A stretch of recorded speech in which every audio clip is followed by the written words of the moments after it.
Қыз интернет кафеге ойын ойнау үшін барды, бірақ компьютерді қалай қосуды білмеді. Сол сәтте бір ер адам келіп қуат кемесін басып көмектесті. Қыз оған алғыс айтпақ болғанда әлгі адам: "Сен сенбейтін шығарсың, бірақ мен сенің болашақ күйеуіңмін" деді. Ер адам оның қаңғалатынын ойлады, алайда қыз сабырмен басын изей салды. Мұны шындық деп қабылдағандай көрінді. Ер адам кенет жақындап келіп сөзін тағы қайталады. Қыз ұялып кетіп бірден қашып кетті. Қыздың білмегені, ол адам шынымен де оның болашақ күйеуі. Болашақта қыз туып болайтын қызыл аурудан қайтыс болады.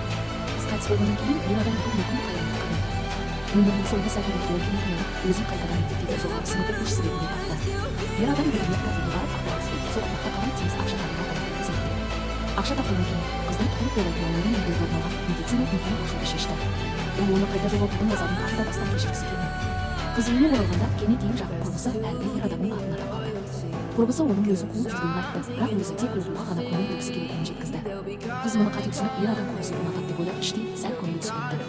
Сол сәтте құрбысы туған күн кешін қыздың үйінде өткізгісі келетінін сұрады. Себебі оның жалғыз досы осы қыз еді, әрі ол қыздың көбірек адамдармен араласқанын қалады. Қыз келісімін берді. Туған күн кеші де тез жетті.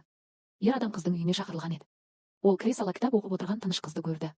Қыз оны көргенде басын төмен салды. Барлығы туған күнді тойлап жатқанда қыз өзін жалғыз әрі мұңды сезініп, пианино бөлмесіне барып ойнай бастады. Кенет ер адам оның жанына келіп отырды да, қыздың таңданысына орай оған туған күнге арналған әуен ойнап берді. Әуен аяқталған соң ол қызға сыйлық ұсынды. Сөйтсе, сол күн қыздың да туған күні екен. Бірақ анасы қайтыс болғаннан бері ол туған күнін ешқашан атап өтпеген еді. Қыз қатты толқыды, алайда ер адамның мұндай әрекетінің мәнін түсіне алмады. Сол сәтте ер адам кенет оған жақындап келді. Қыз қатты қорқып құлай жаздады, бірақ ер адам дер кезінде ұстап қалып, оны тіреп тұрды. Қыз ұялып кетті. Дәл сол кезде құрбысы оның атын шақырды, қыз асығыс кетіп қалды.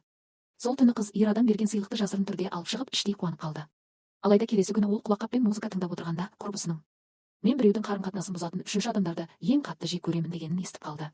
Қыз абдырап құлаққапты жасырып қойды да, өзі байқамай құрбысы мен әлгі жігіттің арасына түсіп кеткен шығармын деп ойлады. Сол күннен бастап ол ер адамнан қашқақтай бастады.